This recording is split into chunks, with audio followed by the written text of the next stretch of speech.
Every few months, a fitness influencer goes viral, claiming that cardio is a complete scam, that it destroys your metabolism, eats your muscle, and was invented by spin studios to keep you soft and paying forever. Most of that is clickbait, designed to generate views from people who don't understand how the body actually works. But here is what makes this topic genuinely complicated. There are real, biologically sound reasons to stop treating intense daily cardio as your primary fat loss tool. Not because of internet conspiracy theories, because of biological mathematics that the industry does not want you sitting down to calculate.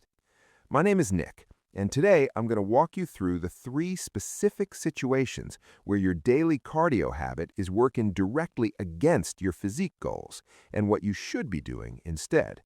If that matters to you, hit subscribe and let's get into it. First, let's be honest. Cardio is not the villain. Your cardiovascular system is the engine of your entire life. A strong heart lowers your risk of disease, extends your lifespan, and improves virtually every health marker that exists. For millions of people, a morning run is their mental reset, their stress valve, their sanity. That is real and worth protecting. The problem is not cardio. The problem is using cardio as your primary engine for fat loss and the 3 traps that come with it. Trap 1. Metabolic adaptation. Your body is not a machine. It is a survival system, and it is smarter than your workout plan. When you run the same 5 miles every single day, your body eventually treats it as the new normal. It gets more efficient at the task. It learns to perform that route, burning fewer calories than it did in month 1. Research published in Communications Medicine confirmed this directly. Aerobic exercise training produces energy compensation through improved movement efficiency and reduced resting metabolism, meaning the same workout produces progressively less metabolic output over time. You are not imagining it when you feel like you're working just as hard for fewer results. You are right. The treadmill is slowly speeding up while you stay in the same place. Trap 2. Compensatory eating. This is the trap that destroys the most people, and it operates on the exact same logic as spending to save, one of the most effective psychological con jobs in modern marketing.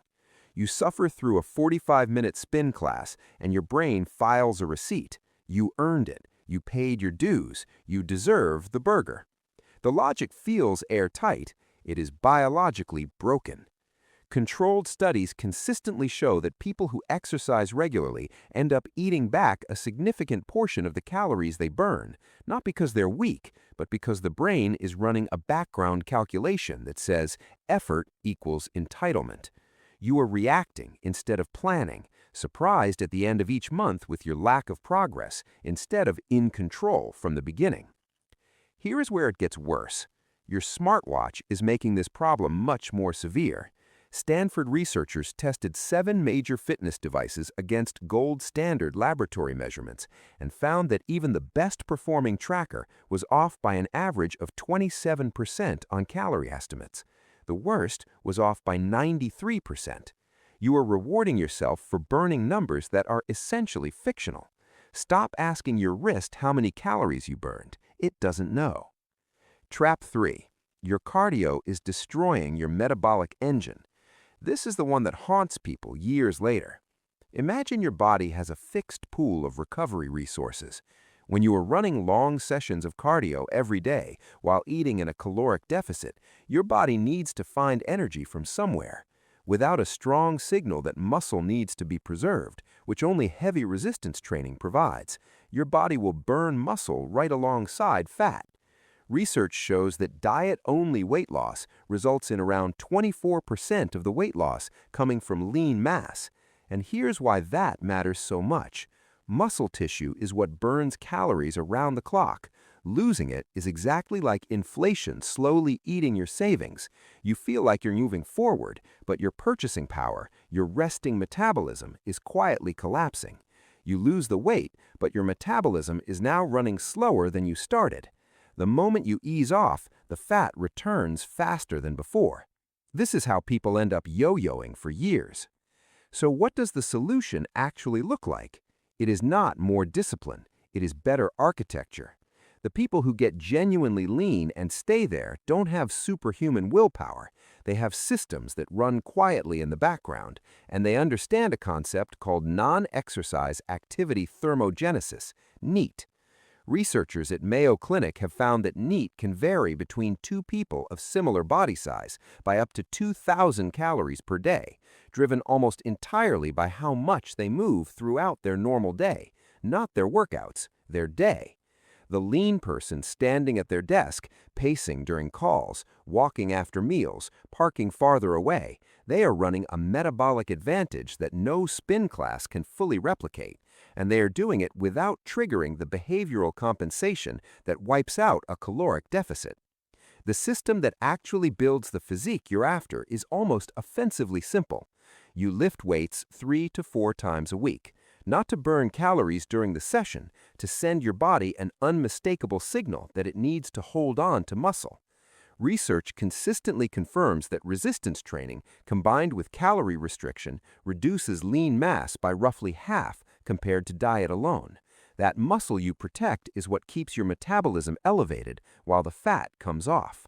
You automate your daily movement.